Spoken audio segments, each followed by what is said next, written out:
नमस्कार, मशाल news network या लोकप्रिय चॅनलवर आपलं स्वागत आहे। आता आपल्यासोबत आहेत नारायण पाटील, जे वाढवण बंदर समितीचे अध्यक्ष आहेत। आपण त्यांच्याशी जरा बातचीत करणार आहोत। नमस्कार काका, आपलं मशालमध्ये स्वागत आहे।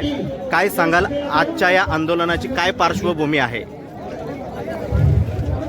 वाढवण बंदराचं आंदोलन हे आम्ही गेल्या 30 वर्षापासून सुरू आहे।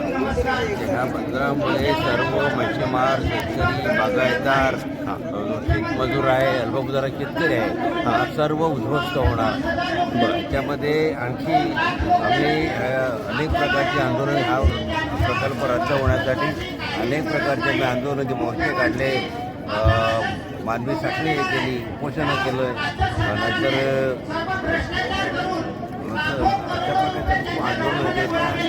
तरी या आंदोलनात न्यायालयीन लढे लढले तरी सरकार याला काय आतासुद्धा सुप्रीम कोर्टामध्ये आमचे न्यायप्रविष्ट असताना सुद्धा सरकार कुठेही याला दाद देत नाही, उलट दाद झपटल्याने सर्व प्रकारचं कामं पुढे रेटण्याचा प्रयत्न केला आहे।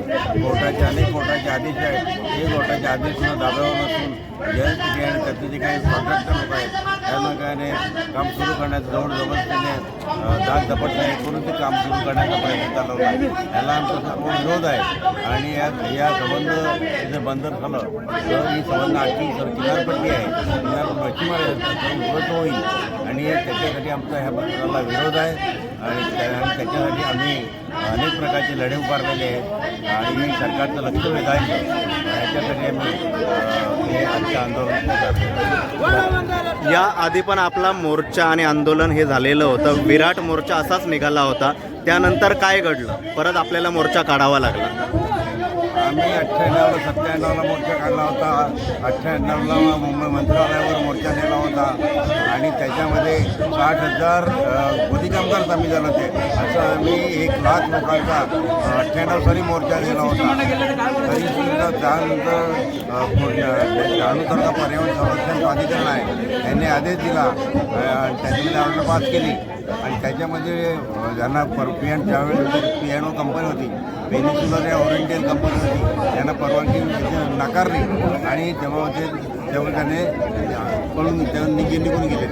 त्यानंतर 10-12 वर्षात 13 वर्षाचा काळ गेला आणि युती सरकार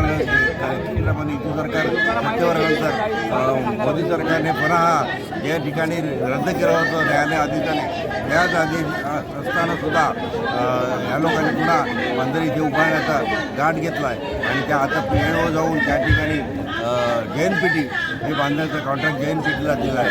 याच्यातसुद्धा आम्ही उपोषणं केली। आतासुद्धा प्रत्येक जागतिक मच्छीमार दिनाच्या दिवशी आम्ही मुंबईला आंदोलन केली, मुंबईला मोर्चा दिला, प्रत्येक गावात प्रत्येक वर्षी आमचं आंदोलन सुरू आहे।